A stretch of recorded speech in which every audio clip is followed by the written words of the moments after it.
I've been struggling, really struggling.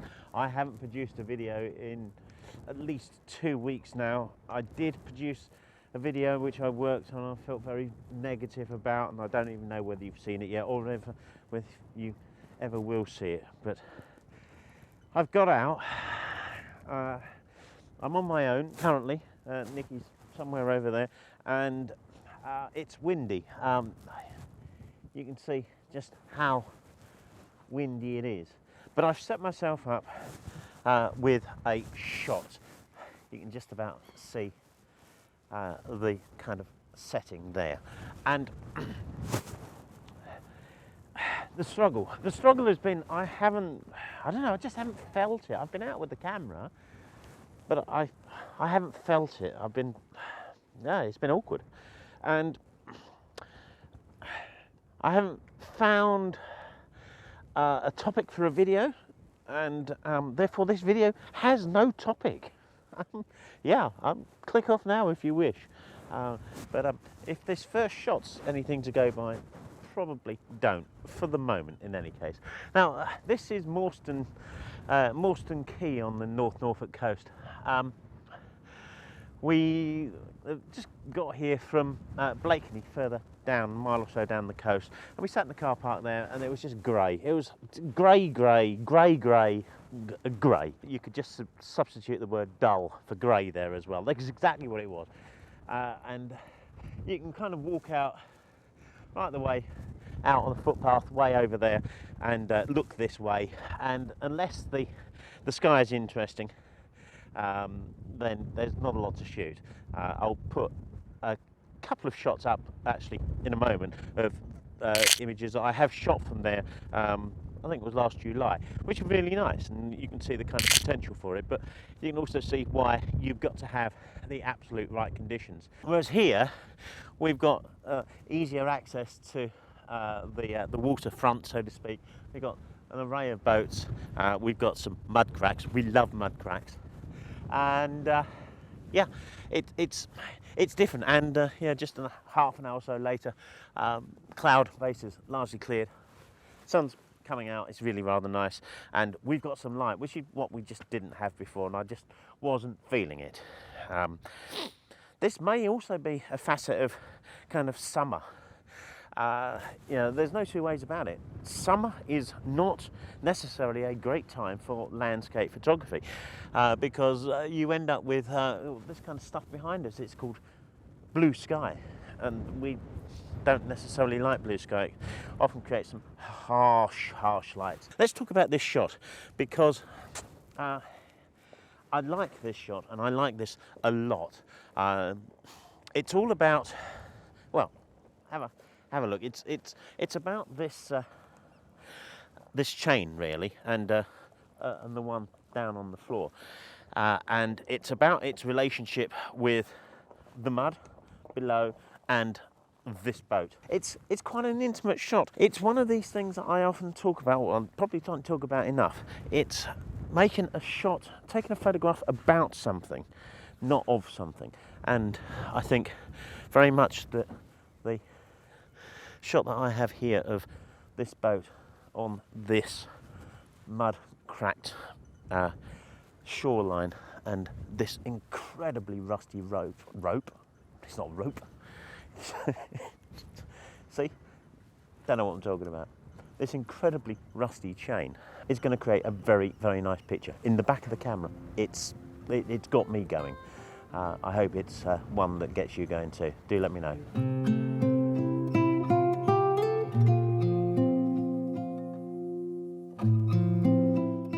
Now, I thought I had a good shot in the back of the camera, but I tell you what, I think it's better than a good shot. I think it's very good. I'd like to hear your views on this, but I think this is worthy of printing.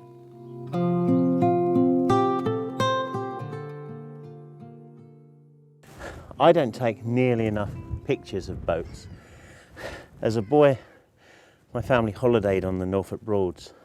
As an adult, I set up a boatyard on the Norfolk Broads. I don't do it any longer, but boats are wonderful. But I really like the boats you get at the coast, and this is a shining example of a lovely, well-kept little boat. And it also gives me the opportunity again to take a photo about it and not of it. And the shot is here. It's looking down off of this rope, going forward, focusing just on this fair lead and the rope running through it, leaving the boat very soft in the background. I have a wide open aperture of f4.5 here, just so it sort of really got focus throughout this area here, throwing everything else into soft. And I'm just kind of moving around ever so slightly to try and find the right angle, because I don't want the horizon in this. I just want to get the shape of the boat. There's a lovely blue engine cover down there of a marine canvas cover on it. It's really nice, and it's somewhere, the shot's somewhere around here. It's really very, very nice. I think that's it there. I hope you enjoy it.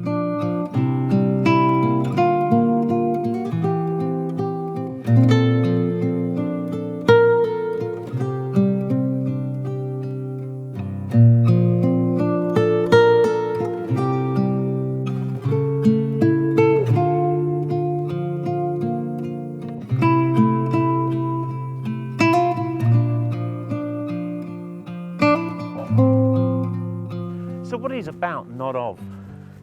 It's the concept of taking a photograph that kind of describes the object or the thing that you're photographing without necessarily showing the whole thing. It's about perhaps making the shot tell a story, but part of the story, if you kind of get the meaning.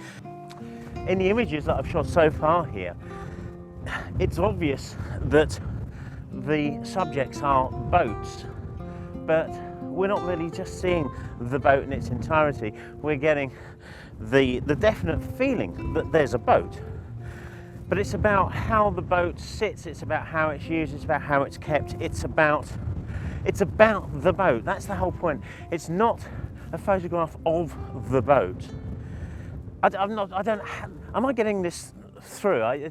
It's language that I'm beginning to struggle with, because in my own head, it's completely accurate. Yeah, I'm taking something that describes the thing rather than showing the thing, or describes a part of the thing that's very obviously a part of the thing. So, you know, the chain and the bow of the boat, the rope and the fair lead with the cleat in the background. Does that work for you? Do let me know down in the comments.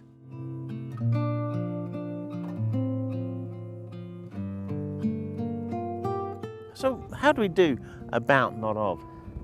It's about finding some isolation in the shot. It's about focusing on a particular thing and perhaps isolating it with a shallow depth of field, or just isolating the item itself, as I've done with this buoy here. And it's got some interesting stuff around it. It obviously floats on occasion when the tide comes high enough, but today it's not had as much water around as before, which we can see because there are parts of the mud that are well, basically dry, and it's just creating some really interesting patterns and colours here, and just isolating this particular thing is rather nice. In some cases, when I'm talking about something, I will use a really shallow depth of field to tell the viewer exactly what it is I want you to focus on, and with everything else getting softer, leaving that not so much to the imagination, because it's clear what it is. I'm not making it so soft or so blurry that it's not obvious what it is, but to give the viewer the absolute focus, I'll use that shallow depth of field. But in other situations like this buoy, I will use the isolation itself in its environment to do exactly the same thing. I've used, I think, somewhere around f11 for this particular shot, because it doesn't, I don't think it would add to it to have a little bit of fall off on the focus as the shot kind of regresses backward. I don't think it makes any difference to it in that respect. In fact, I think it would probably detract. I think we really want as much kind of focus as possible on this, because the isolation is just the scene itself.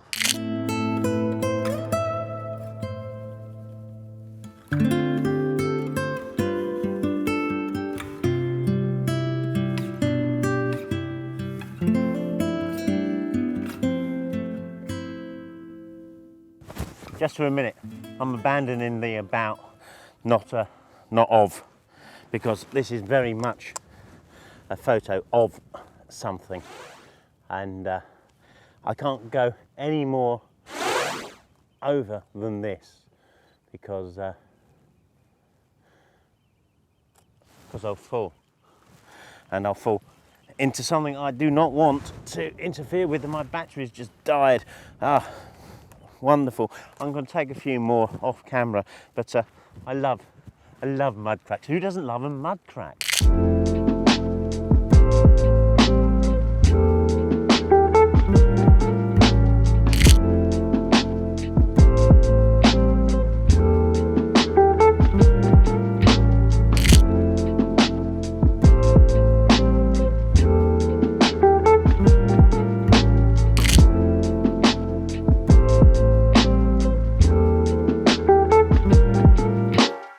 Well, you can see we've lost the light now. There's a great big bank of cloud up there, and we've got the kind of conditions that's made me not want to get out of the car in the first place. So I'm going to head back to the car. I hope that you can find some images, or some subjects I should say, that you can take photos about rather than of, somewhere close to you. Believe me, they're everywhere. You don't have to come out to a place where there's lots of boats to do it. You could do it in your kitchen, let's face it. In actual fact, do it in your kitchen, because that whisk that you've got out there holds so many more images than you could possibly believe. I'll leave you with some other shots that I got from this scene a little bit earlier, and enjoy. I hope you found this useful. Tune in next week if I'm in the right frame of mind to make another video. Cheers, take care, bye.